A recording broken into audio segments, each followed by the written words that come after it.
kahirapan, korupsyon at dinastiya. Mariin po namin kinukondena ang bilyon-bilyong pondo na ninulustay sa mga maanumalyang kontrata, port barrel at ang mga confidential funds ng mga nasa kapangyarihan. Kaya ang pagdanakaw na ito sa kabag ng bayan ay direktang pag-atake sa karapatan ng bawat Pilipino na mabuhay ng may dignidad at isang malinaw na patunay na ang korupsyon ay ninanatiling isa sa pinakamalaking daligala na pumipigil sa pag-unlad sa ekonomiya ng ating bansa. Kaya naman po, sabay-sabay po nating ipanawagan lahat ng sangkot. Dapat managot!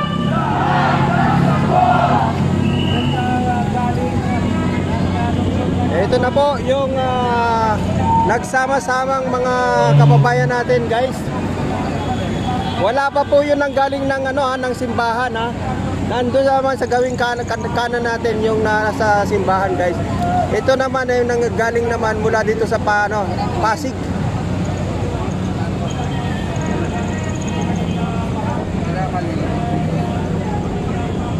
Lahat ng sangkot! Dapat managot! Ang tao! Ang bayan! Ngayon ay lumalaban!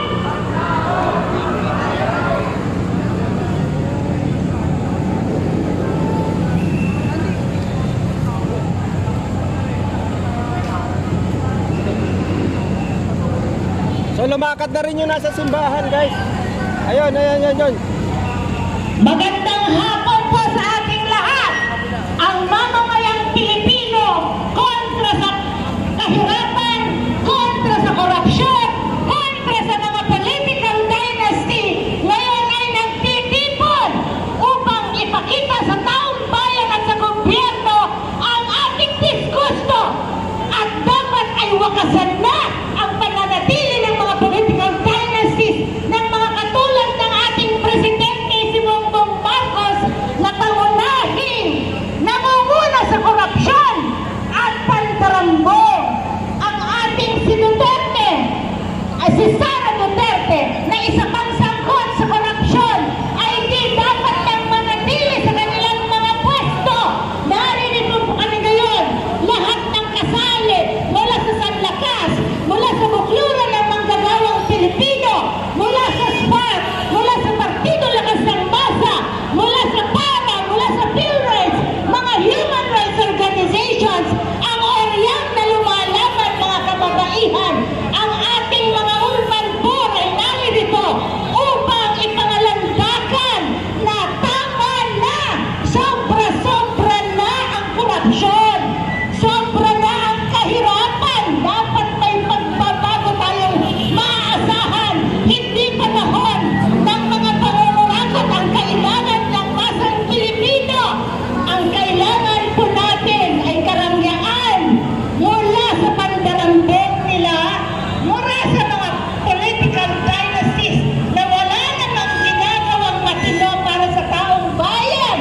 Mula sa ating kahirapan, dapat ang masang Pilipino, ang kababaihan, ang lahat ng mga kasali ngayon dito po sa White Ribbon Movement ay ating ipagsigawan.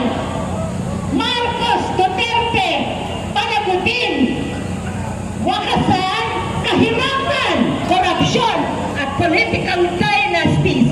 Sumali na po tayong lahat. Magandang hapon po sa ating lahat.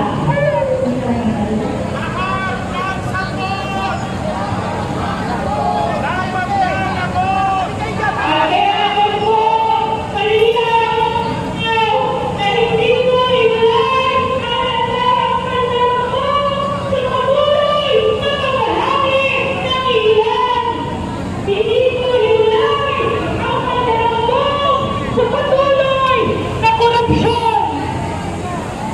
Sports mode. Kaya po, sabay-sabay po natin ipanawagan lahat ng sangkot! Dapat managot! Dapat managot! Lahat ng sangkot!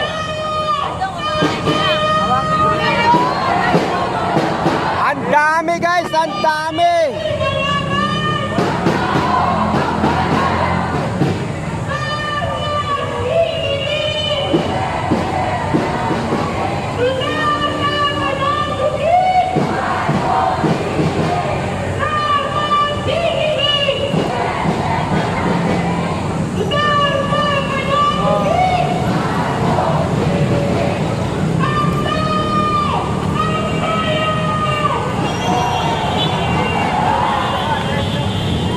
Unahin natin sila.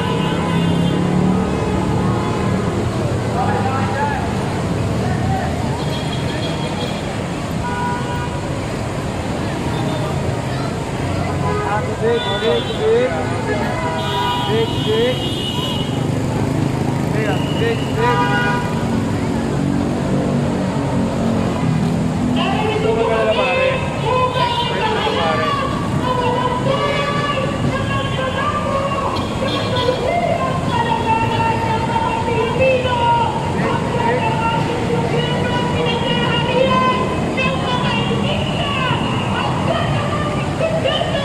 Dami, ang dami. Walang putol, oh. Oh, Ko na to, bibigyan ko na yung ulit.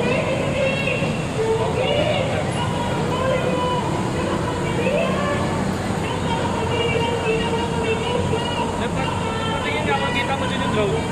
Yung matatamaan.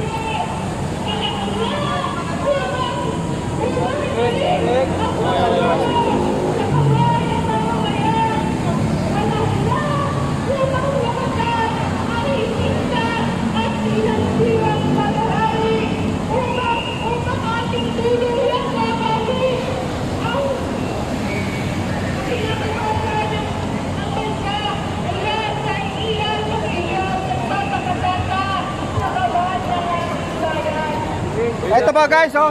May dumating pa uli, oh. Ito pa, may kasunod pa, may kasunod, oh. Papasok po yung isang anay. Abante po tayo doon. Sisiliso po ha. Sisiliso po yan. Para makadali po sa kapatid. Ang dami, hindi walang katapusan.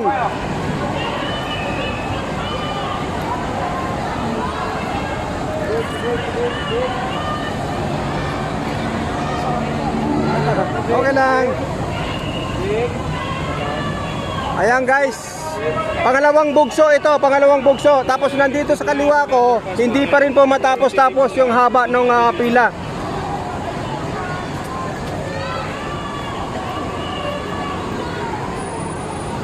Truth and hope, they're straight.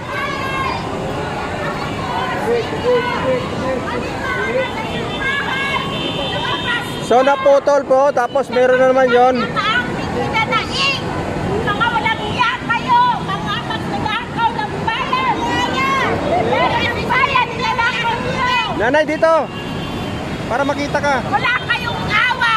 Mga senior kami, mga dati kaming OFW! Nilakaw nila ang PhilHealth namin! Ibalik niyo yan! Kilala kita! Sino ka man! Ko, nakita nyo, kilala nyo yan ha. Ay, kilala nyo kung sino nga nagnanakaw ng PhilHealth. Nanay, yung PhilHealth, ibalik. Ayan, ako. Galit na galit si nanay. Umanda kayo, pera ng PhilHealth.